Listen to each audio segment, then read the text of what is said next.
자, 이렇게 되면 주식에서 난 수익이 금세 다시 부동산으로 돌아가는 것 아니냐는 우려도 나오는데요. 이런 가운데 정부가 부동산 불법 행위에 적극 대응하기 위한 부동산 감독 추진단을 출범했습니다. 부동산 시장을 거의 실시간으로 살필 강력한 별도의 감독기구, 즉 부동산판 금융감독원을 내년 초까지 설립하는 게 핵심 과제인데요. 김정우 기자가 보도합니다. 10.15 주택시장 안정화 대책 후속 조치로 정부가 부동산 범죄 행위에 대응하기 위한 국무총리 산하 부동산 감독 추진단을 출범했습니다. 각 부처의 전문 인력으로 구성된 상설 조직인 부동산 감독 추진단을 통해 보다 신속하고 강력하게 부동산 불법 행위에 대응하겠습니다. 핵심 목표는 내년 초까지 부동산 불법 행위 감독 기구를 설립하는 겁니다. 가칭 부동산 감독원으로 불리고 있는 상설 기구를 만들기 위한 법령 검토, 예산 확보 등 실무 준비에 나서겠다는 계획입니다. 나아가 집값 띄우기, 편법 증여 등 불법 행위 관련 수사 정보도 공유하고 대응 방안을 논의할 예정입니다.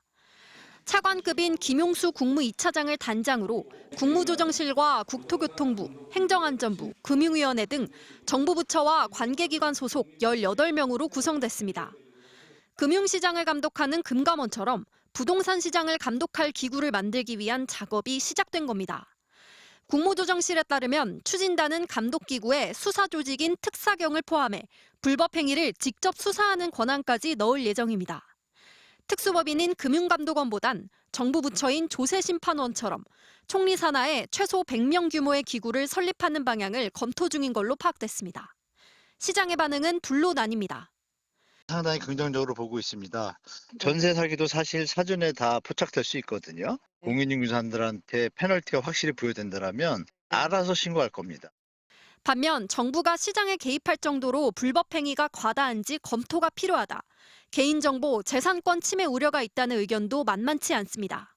지금의 시장 상황이 그렇게 감독기구가 도입될 만큼 왜곡된 것인가, 큰 문제가 있는 것인가, 자정이 불가능한 것인가. 실제 문재인 정부 당시에도 부동산 감시기구 출범을 추진했지만 개인정보 침해 우려 등에 부딪혀 무산됐습니다. 추진단장인 김용수 국무 2차장은 추진단이 출범한 만큼 감독기구에 대한 우려를 정교하게 검토할 것이라고 전했습니다. MBC 뉴스 김정우입니다.